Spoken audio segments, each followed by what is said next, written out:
Hi there, welcome to New Journeys Counselling, and this is just a video that I've been wanting to make for a while. I did try a few times, but I didn't really feel that I was getting across kind of what I wanted to say in the video. And what I want to talk about is about cultural identity, identity in general, and how you can maintain that, and how maybe difficult it is for some people to maintain a positive cultural identity and how that then impacts on them. Now, I work with lots of people as a counsellor who have issues in some way or form with their identity, and that can be anything from identity issues around how they look, how they feel about themselves, so that's tied up in their self-esteem and their self-worth, identity issues in terms of their sexuality, identity issues in terms of their culture, and a lot of it comes from external factors. It's like what society tells us that we should be, or how they feel because what their parents say they should be. So this could be religious and cultural restraints, or not restraints, but things that are put on them through, because you belong to this culture, then you should behave in a certain way, you should dress in a certain way. And then for some people, it could be just based on the fact of, if you're not born in this country, how do you then maintain your cultural identity, you know, a connection with your family and with your roots, and that could be ethnically, or that could still be culturally or religiously, but still become a part of the society that you're living in. Because I think a lot of people make general statements a lot of the time that say things like, well, just because you're living in the country doesn't mean you have to associate with the people here, you're from another country. Just because you wasn't born in a certain country, you still are, you know, that ethnicity.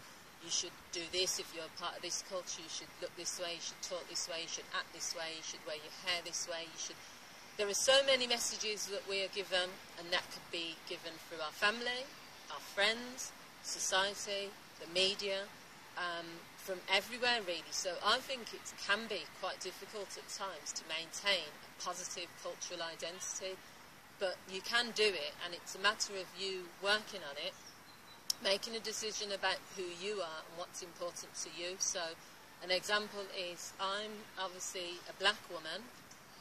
I was born in the UK, so that makes me British by birth. My dad is from Ghana, or was. My mother is from Jamaica.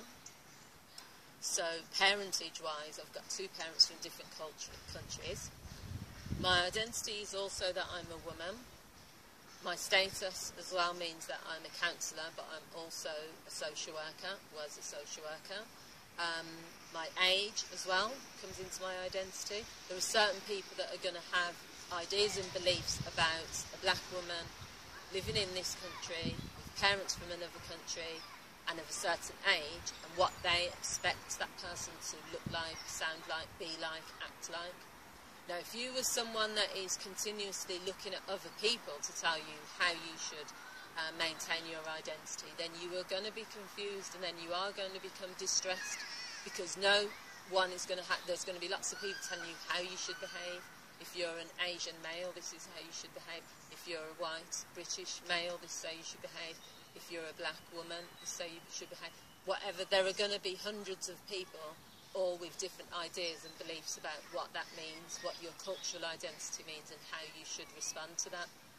And what I would say to you as a counsellor, but also from a personal point of view, is only you can identify your identity, only you can maintain the cultural aspects and other aspects of who you are. No one can do that for you.